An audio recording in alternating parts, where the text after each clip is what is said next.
"You don't live here anymore, old lady." The words hit me before I even realized the door wouldn't open. I was standing on my own front porch, my key still in the lock, turning it again like maybe I'd done something wrong. The handle didn't move. It just stayed there, firm, unyielding, like the house had decided I no longer belonged. For a second, I kept my hand on the handle longer than I needed to, not because I thought it would open, but because letting go felt like admitting something I wasn't ready to admit yet. The metal was cold against my palm, too cold for a house that had always felt warm.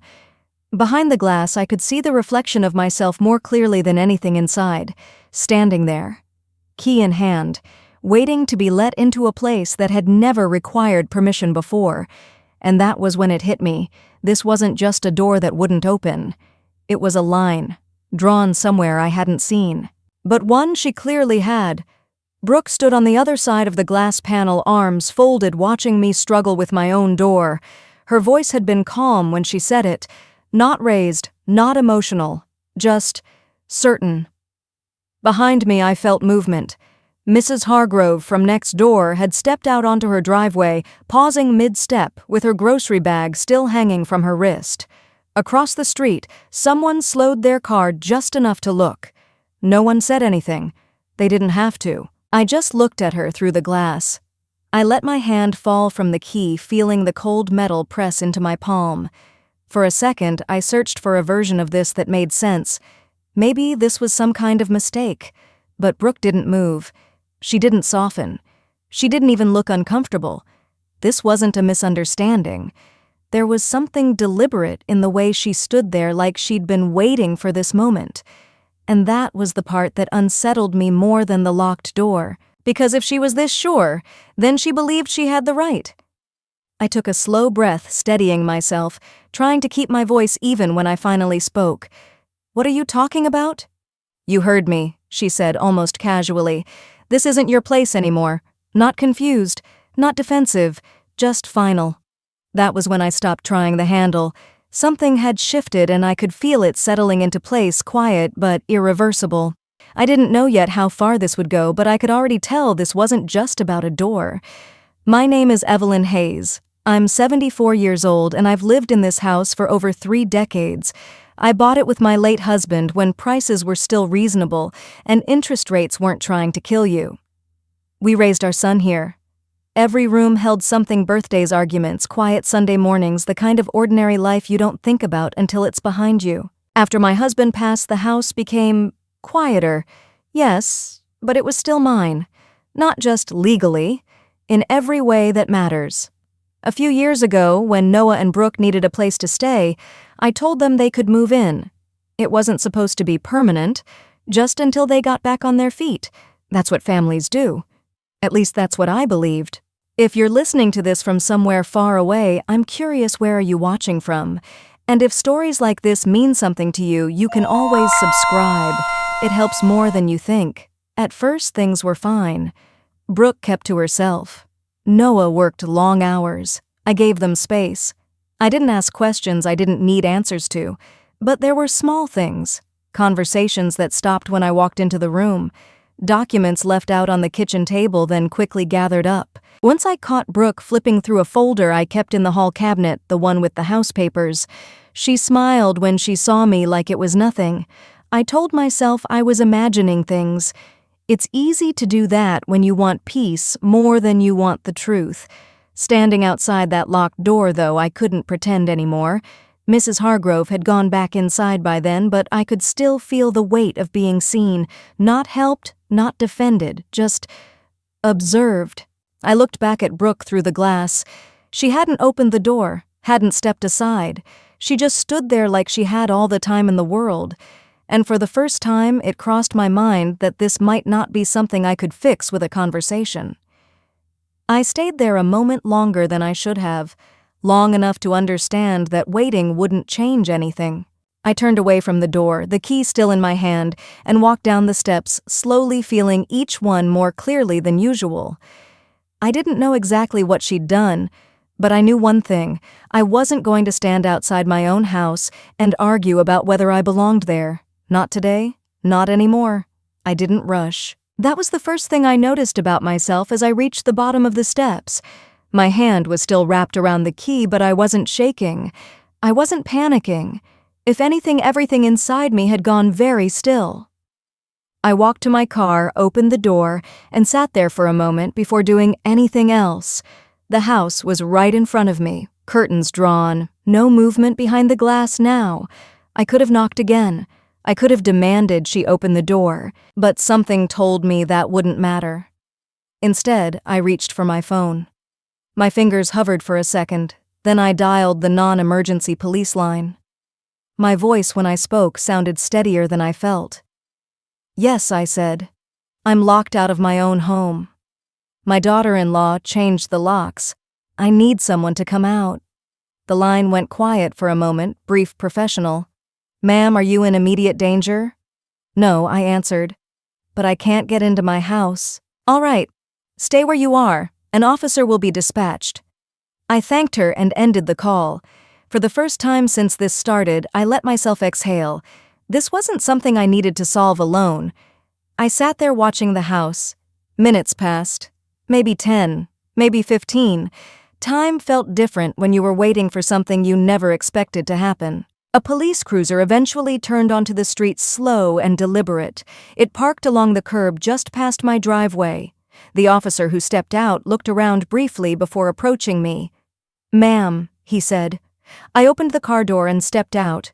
"Yes, that's my house." I nodded toward it, "Or it's supposed to be." He glanced at the front door, then back at me. "What seems to be the issue?" "My daughter-in-law is inside," I said. "She changed the locks. Won't let me in." He just watched me, saying nothing. "Do you have identification showing you live there?" "I do, inside my purse." I opened it, pulling out my driver's license. The address was clear, the same one I'd had for years. He studied it, then gave a small nod. "All right, let's take a look." We walked up the path together. I was aware again of the quiet around us. Mrs. Hargrove's curtain shifted slightly as we passed. Someone else's front door opened and then closed again just as quickly. The officer knocked. Not hard, just firm enough to be heard. It took a few seconds before the door opened. Brooke stood there just as composed as before. Her eyes moved from me to the officer, then back again. "Can I help you?" she asked. The tone was polite. Too polite. "This woman says she lives here," the officer said, gesturing toward me, "and that she's been locked out." Brooke didn't look surprised. "She used to," she said, "but not anymore." The officer's expression didn't change, but I saw the shift in his posture, slightly more attentive now. "Ma'am," he said to me, "is this your residence?" "Yes," I said. "It's in my name. I've lived here for over 30 years. He turned back to Brooke. "Do you have any documentation showing a change in ownership or tenancy?" And that was when something subtle changed. Brooke didn't hesitate. She didn't look uncertain or caught off guard. She simply said, "I have paperwork." Not defensive, not flustered. Prepared. The word settled somewhere in the back of my mind. Prepared. "I'd like to see it," the officer said. "Of course," Brooke replied, stepping back just enough to leave the door partially open. "Give me a second." She disappeared down the hallway. The officer remained at the threshold, not stepping inside. I stayed where I was, just outside, close enough to see, but not close enough to feel like I was intruding. We stood there without speaking. "You said she's your daughter-in-law?" he asked quietly. "Yes." "And your son?" "At work," I said. "He hasn't answered his phone." He nodded once, like he'd expected that. We waited. It didn't take long, less than a minute, before Brooke returned holding a folder. Not loose papers. Not something she'd just grabbed. A folder. She handed it to the officer with a small, controlled smile. "Everything you need should be in there," she said. He took it, flipping it open. I couldn't see the pages from where I stood, but I watched his eyes move across them. Once, then again slower. There was no immediate reaction, no raised brow, no obvious concern. Just careful reading. I felt something tighten in my chest. Not fear exactly, but something close to it, because Brooke wasn't bluffing. If she had been there, would have been hesitation. Something rushed, something uncertain. But this looked like something she'd been ready to show. The officer turned one of the pages, then another. Ma'am, he said to me without looking up, have you signed any recent documents regarding this property? No, I answered immediately. Nothing. He glanced up briefly, then back down at the paper in his hand, because there appears to be a document here granting power of attorney. The words landed slowly. Power of attorney. I didn't move. I didn't speak. For a second I wondered if I'd heard him correctly. That's not possible, I said.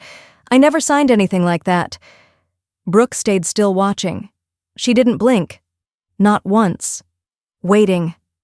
And in that moment, standing outside my own front door listening to a stranger read from a document I had never seen before, I realized this wasn't just about being locked out. There was something else here. Something that didn't start today. Something that had been put into motion long before today. And whatever it was, it had already begun. The officer glanced at me, then back at the page. You're certain, yes. It came out sharper than I expected. That's not my signature. The folder stayed open between us. Brooke didn't step forward, didn't reach for it. She just tilted her head slightly like she was considering something small and unimportant. You might not remember, she said. You've been under a lot of stress lately. The words were soft, reasonable, and completely calculated. I lifted my gaze from the paper and looked at her fully. No, I said. I would remember signing something like that. She gave a small shrug. It was a while ago. There it was again. That certainty. Not defensive, not aggressive, just settled. The officer cleared his throat lightly. Do you have any other documentation supporting this? He asked Brooke. She nodded. There should be a few more pages in there. He flipped through the folder again, slower this time. I didn't try to read over his shoulder. I didn't need to. Because the problem wasn't just the paper anymore, it was the fact that it existed at all.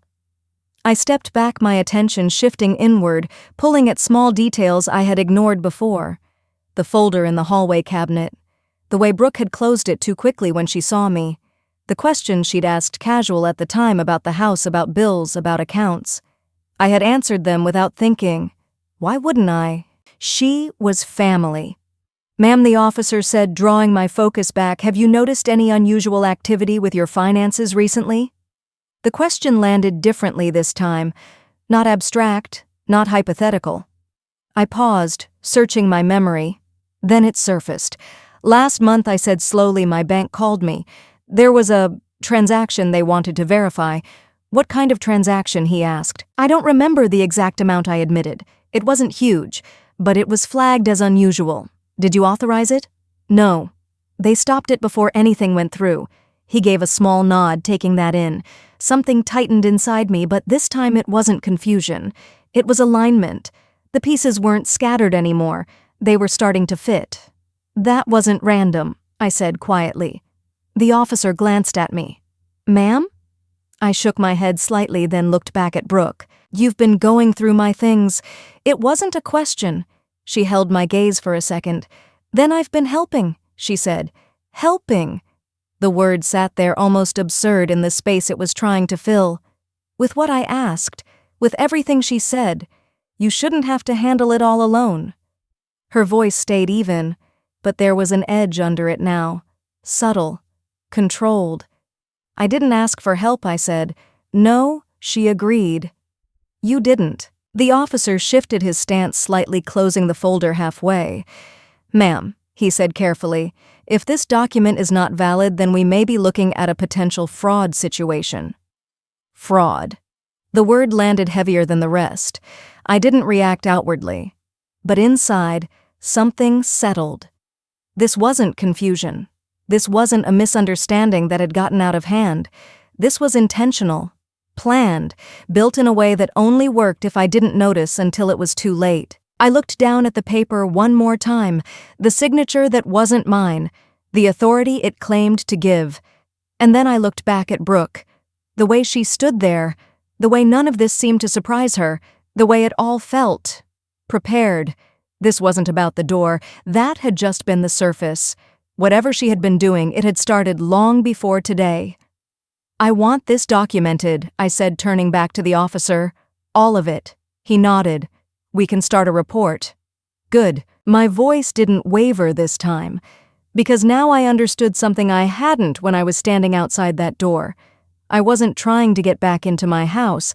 I was dealing with something much bigger than that, and if I didn't handle it properly, it wouldn't stop at the locks. It would take everything. I let my gaze settle on Brooke one last time. She still looked composed, still calm, but for the first time I noticed a shift. Not fear, not doubt. Just a small break in the pattern, like something hadn't gone exactly the way she expected. That was enough, not proof, but enough, because I didn't need to guess anymore. This wasn't a misunderstanding. This was fraud. The officer closed the folder with a quiet, measured motion.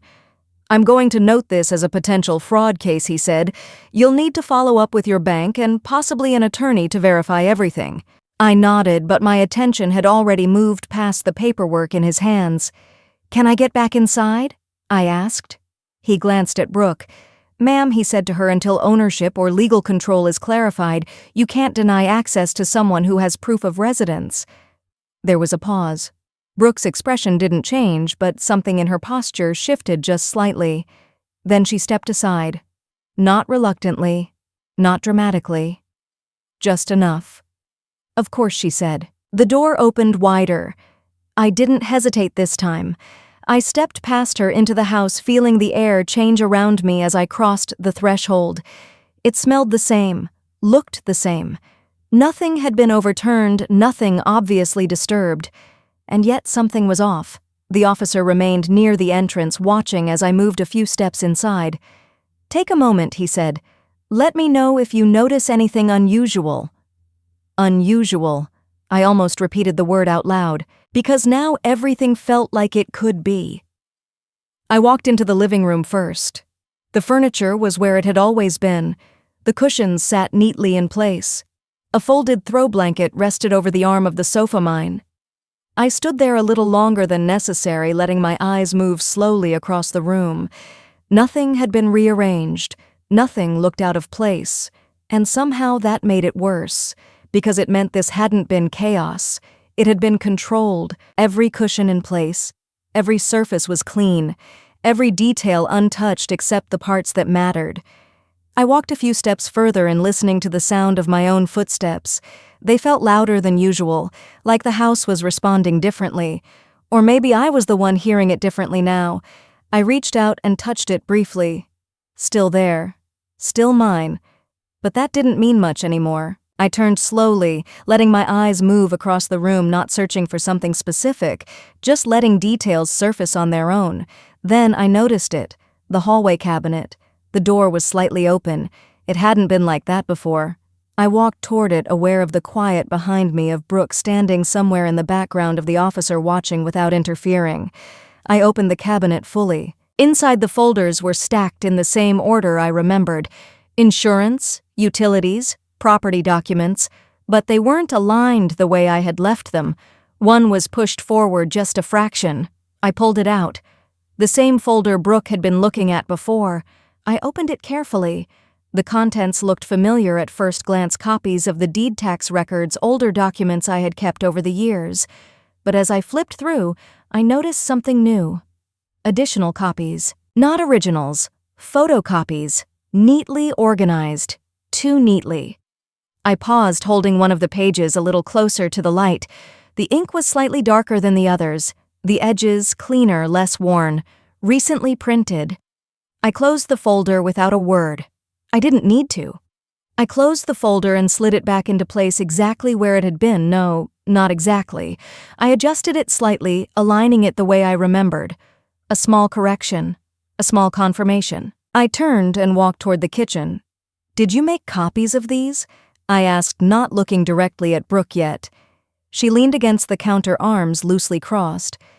"I've been organizing things," she said. Organizing. The word sat strangely in the room. "With my documents?" I asked. "With everything," she replied. Always the same phrasing, broad enough to sound helpful, vague enough to avoid specifics. I walked past her, opening a drawer near the counter. Nothing unusual. Utensils, towels. Then I moved to the small desk by the window, the one I used for bills and paperwork. The top was clear. Too clear. I opened the drawer. Inside the checkbook was where it should be, a few envelopes, some receipts. But the stack was thinner. I ran my fingers along the edges, flipping through them slowly. There were gaps, not large ones, but enough to notice if you knew what should be there. "Have you been accessing my accounts?" I asked. This time I looked directly at her. She held my gaze. "I've been handling things," she said. The same word again. "Helping. With whose permission?" I asked. She tilted her head slightly.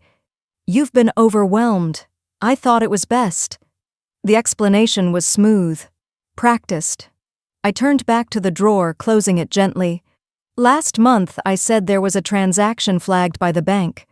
She didn't respond. "They called me," I continued, "asked if I authorized it. Still nothing. I said no." A small pause, then finally, "It didn't go through," she said. Not denial, not surprise. Just a statement. I let that settle. "You knew about it," I said.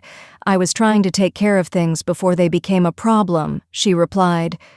"Before they became a problem." I exhaled slowly, the pieces aligning more clearly now. The documents, the copies, the access, the attempt. The paper didn't smell new. It smelled like it had been sitting somewhere waiting. None of it stood alone anymore. Each part pointed to the next, like steps laid out in advance. I moved back toward the hallway, stopping just short of the cabinet again. "Those copies," I said. "You didn't make them today." "No," she admitted. "How long?" She didn't answer right away. "Does it matter?" she said finally. That was the moment. Not when I saw the papers, not when the officer said fraud, but here, in the space between the question and her answer, because that was where everything stopped being uncertain. I looked at her, really looked this time, not at what she was saying, but at how she stood, how easily the words came to her, how little this seemed to cost her. This wasn't recent. This wasn't reactive. This was something she had been working toward. Quietly, consistently, long before I stood outside that locked door. "You've been planning this," I said. It wasn't loud. It didn't need to be. She didn't deny it. She didn't confirm it either. But the absence of either was enough, because I didn't need anything else to understand what had been happening inside my own home. This wasn't about a document. It wasn't about one transaction. It wasn't even about being locked out. It was about control, and she had been building it piece by piece while I was still calling it family. I let the thought settle before answering. Not because I didn't have anything to say, but because I needed a second to follow the line all the way through. Control. That was the word that stayed with me as I stood there in my own hallway looking at a cabinet I had opened 1,000 times without thinking. It had never meant anything before, just a place to keep documents, receipts, copies. Now it felt like evidence. I opened it again, slowly this time paying attention to things I would have overlooked before. The folders were labeled in my handwriting the same as always, but the contents inside them no longer belonged entirely to me. I pulled out the property file again and set it down on the small table by the wall. The officer shifted slightly behind me but didn't interrupt. Page by page I went through it. The original deed was there, the official one, thick paper slightly yellowed at the edges.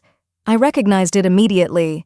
But beneath it, copies, multiple copies, not just one or two, organized, separated, some clipped together in small groups.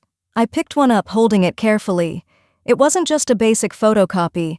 There were markings, small notations in the margins, dates circled, sections lightly underlined. I didn't remember doing any of that. "Why would you need this many copies?" I asked quietly. Brooke didn't move from where she stood. "For records," she said. For whose records, she let the question hang. I set the paper down and flipped to the next section. There were pages I hadn't seen before. Not originals, just printed forms, templates, documents that looked like they had been partially filled out then stopped. Names typed in, mine, hers, sometimes Noah's. I felt something cold settle behind my ribs. "This isn't organizing," I said. "No," Brooke replied just as calmly. "It's preparation." She said it so easily, like it wasn't something that needed to be hidden anymore. I looked up at her, then really taking in the way she stood there, relaxed almost, as if the moment we'd been building toward had finally arrived. For what I asked. For when things needed to change, she said. The officer shifted his weight again, his presence still quiet but noticeable now. "Ma'am," he said to Brooke, "you need to be careful about how you proceed here. If there's any attempt to alter ownership or access without proper authorization, I'm not altering anything," she interrupted gently. "I'm making sure things are handled properly. Properly." I turned back to the papers. There was another section in the folder I hadn't reached yet. Thinner, less worn. I opened it. Inside was a small envelope. Not sealed, just tucked between the pages. I slid it out and opened it. A key fell into my palm, smaller than the one I had been holding earlier. Different cut. I stared at it for a moment before looking back toward the hallway. The lockbox, I said more to myself than anyone else. There was one attached to the side of the house. I used it years ago when we were selling my sister's property, kept a spare key there for agents. I hadn't used it since. At least I didn't think I had. "Did you put a key in the lockbox?" I asked, turning to Brooke. She didn't deny it. "It seemed practical," she said, "in case access was needed." Access. The word echoed differently now. Not convenience. Control. "You didn't ask me," I said. "You weren't always available," she replied. I almost laughed at that, but there was nothing funny about it. Instead, I placed the small key back into the envelope and set it down beside the rest of the documents. Everything in front of me told the same story. Copies of the deed, prepared forms, access points I hadn't authorized. And then the memory came back sharper this time. A conversation at the kitchen table months ago. Brooke had been asking questions, casual ones, about the house, about what would happen if something happened to me. At the time, I thought she was just making conversation, planning ahead in the way younger people sometimes do. I had answered without thinking twice. "I'll handle it when the time comes," I had told her. She had smiled, not argued, not pushed, just listened. Now I understood why. She hadn't needed to convince me. She had just needed information. I closed the folder slowly, pressing my hand flat against the cover for a second. "This started a long time ago," I said. It wasn't a question. Brooke didn't respond immediately. Then quietly, "I've been trying to make things easier," she said. For who, I asked. This time she looked at me directly. For everyone. The answer was simple. Too simple. Because everything I had seen in the last few minutes pointed in one direction. Not shared responsibility. Not family support. Control that moved one way. Toward her. The officer stepped forward slightly. "Ma'am, I'm going to recommend that you secure your documents and contact your bank immediately. You may also want to consider changing access points to the property." I nodded, but my attention stayed on Brooke, because the documents, the copies, the key, they all mattered, but they were only tools. What mattered more was the intent behind them. And for the first time since this started, that intent wasn't hidden anymore. "You've been setting this up," I said. Her expression didn't change, but she didn't deflect it either. Not this time. "I've been preparing," she said. Different word, same meaning. And there it was. Clear enough now that I didn't need anything else to confirm it. This wasn't about helping, this wasn't about misunderstanding. This was about control, and she had been building it step by step long before I ever noticed, and now she wasn't even pretending otherwise. I didn't raise my voice. There was no reason to. Everything that needed to be said had already been said, just not in the way most people would expect. Not through shouting, not through accusations, through patterns, through documents, through the quiet certainty that had been building piece by piece long before I noticed. "I'm going to call my attorney," I said. It wasn't directed at Brooke or the officer. Just a statement, a line drawn. The officer gave a small nod. That would be a good next step. Brooke watched me without moving. She remained where she was, arms loosely crossed, watching me with the same measured calm she'd had from the beginning, as if she'd expected this part too. I stepped into the living room and picked up my phone from the side table. My hands were steady as I scrolled through my contacts. I hadn't needed a lawyer in years, but I knew exactly who to call.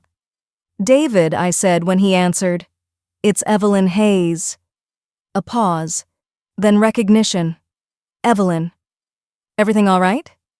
No, I said. It isn't. I didn't explain everything. Not yet. Just enough. My daughter-in-law has documentation claiming power of attorney. It's not valid. I need you to come by. There was a shift in his tone immediately. I'll be there in 20 minutes, he said. I ended the call and set the phone down. 20 minutes. That was enough time for things to either settle or unravel further. Someone's coming, the officer asked. My attorney, I said. He nodded again. I'll stay until then. That surprised me more than anything else that had happened so far. Thank you, I said. Brooke moved, then pushing off the counter and walking slowly toward the hallway. Do you really think that's necessary? She asked. Her voice was still soft, controlled, but there was something under it now. Not fear. Not quite. Pressure. Yes, I said. She stopped a few feet away, studying me. I've been trying to handle this without making it complicated, she said. For your sake.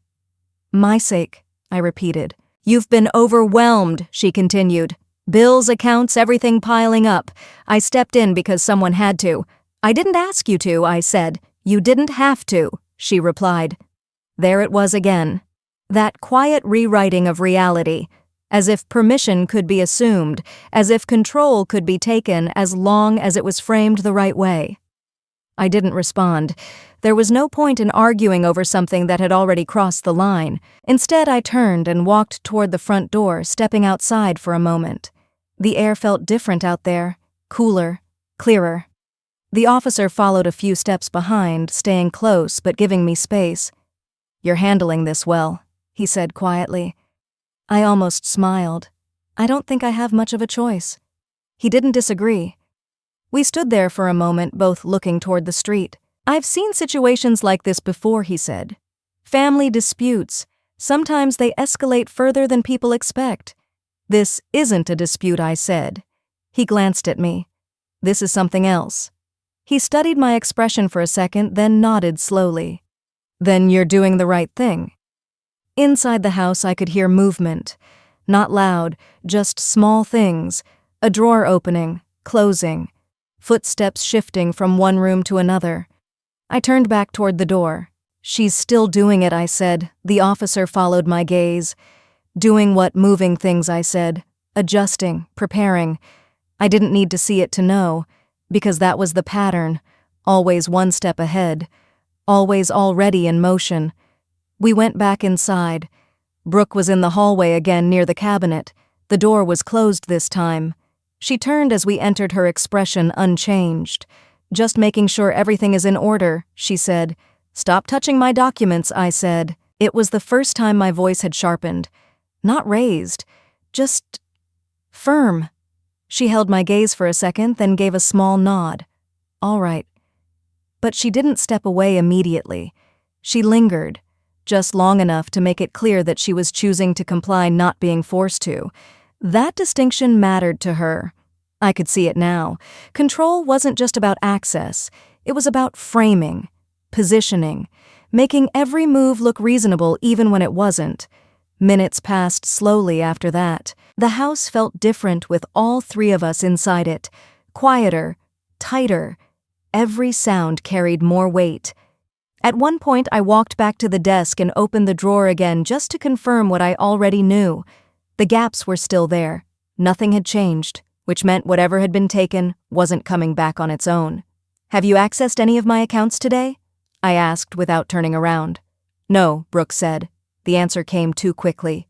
Clean, prepared. I closed the drawer again. You understand this is going to be investigated, I said. Yes, she replied. No hesitation. No concern, just acceptance. That was new. Before there had been deflection, soft explanations, carefully chosen words. Now there was none of that. Just stillness. Like the moment before something shifts. A car pulled into the driveway. We all heard it. I walked toward the front window and looked out. David stepped out of his car, briefcase in hand, moving quickly but without panic. Professional, grounded, exactly what I needed. "He's here," I said. The officer moved toward the door, opening it before David even reached the steps. They exchanged a few words I didn't fully hear. Then David stepped inside. "Evelyn," he said, giving me a quick, steady look. "Tell me what's going on." I gestured toward the folder still in the officer's hands. "She has documents claiming power of attorney," I said. "I didn't sign them." David didn't look at Brooke. Not yet. He walked over to the officer, taking the folder and opening it immediately. The room fell quiet again, only the sound of pages turning. Careful. Deliberate. His expression didn't change much, but I knew him well enough to see the shift. Small. But there. "This is concerning," he said finally. "That's one way to put it," I replied. He flipped another page, then closed the folder halfway. "Did you authorize any of this?" he asked. "No." He nodded once. "All right." That single word carried more weight than anything else that had been said so far. Because it wasn't uncertainty. It wasn't speculation.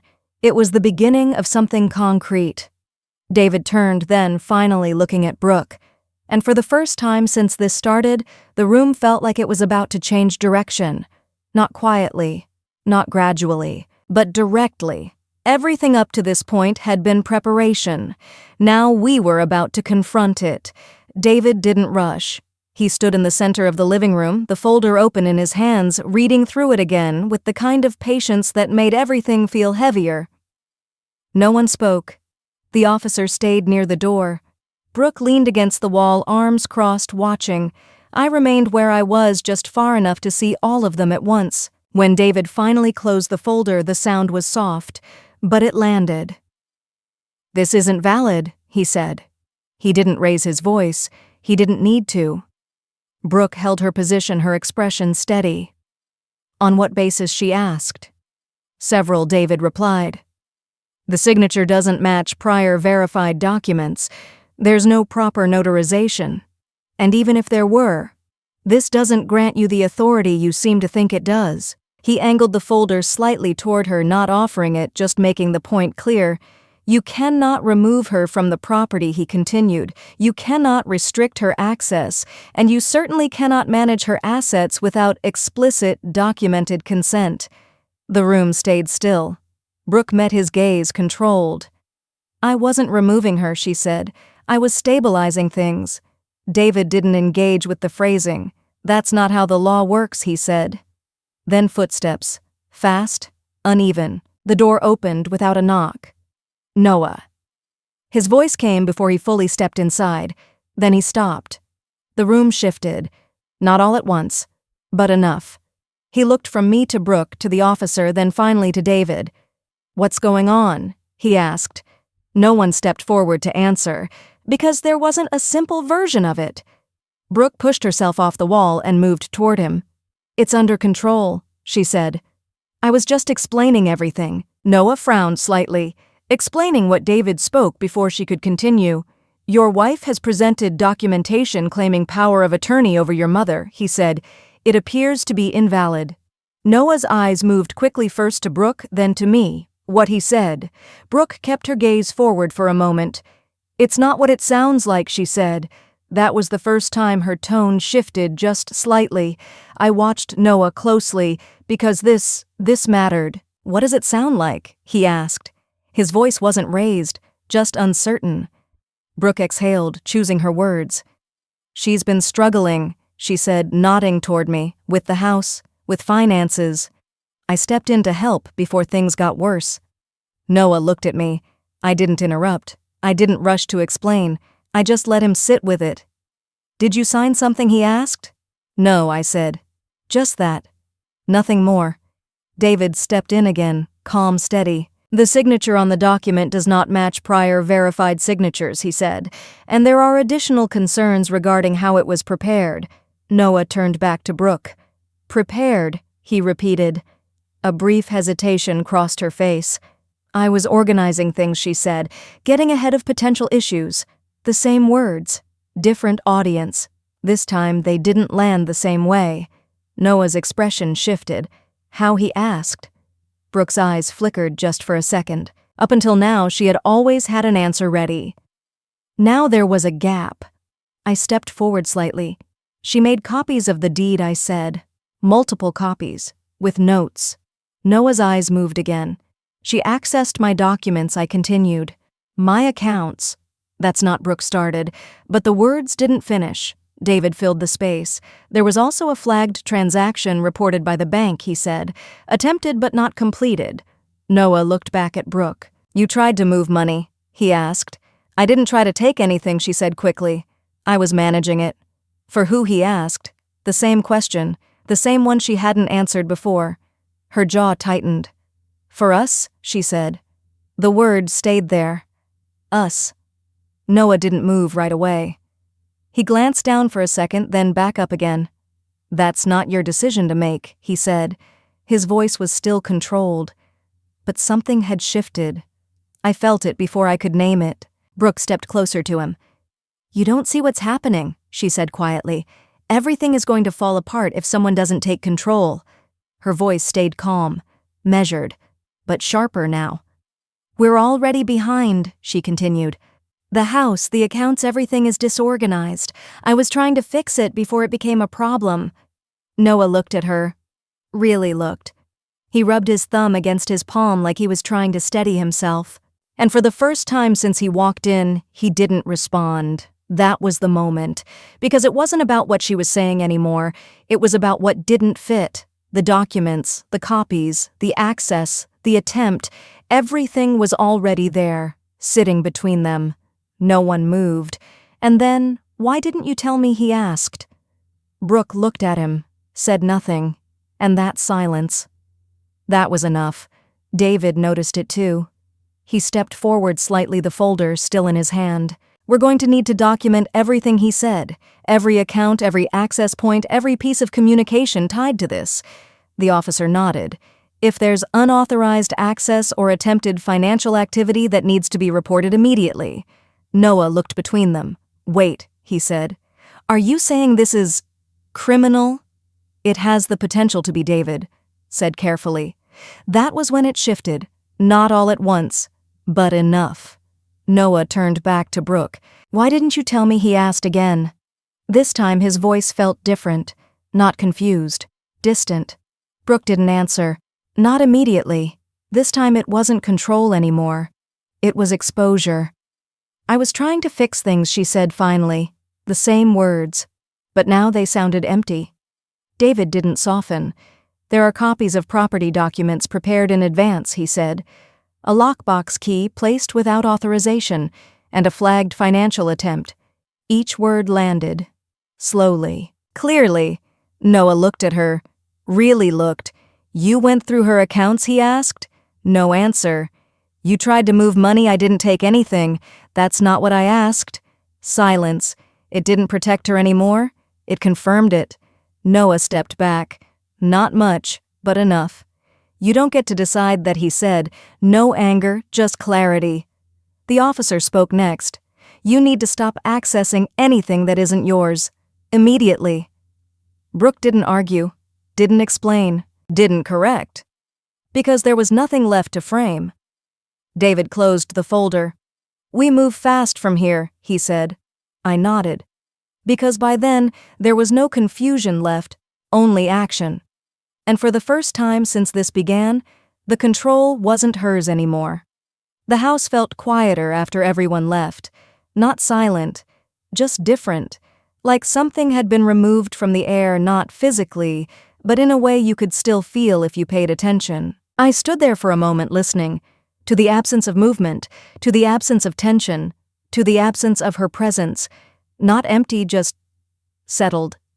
The officer had filed his report and gone.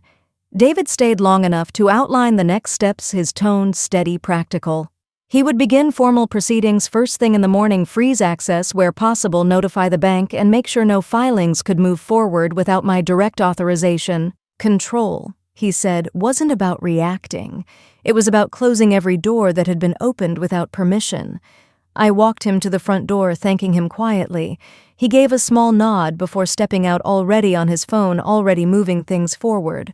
When I closed the door, the sound echoed more than it used to. For a moment I stood there, my hand still resting on the handle.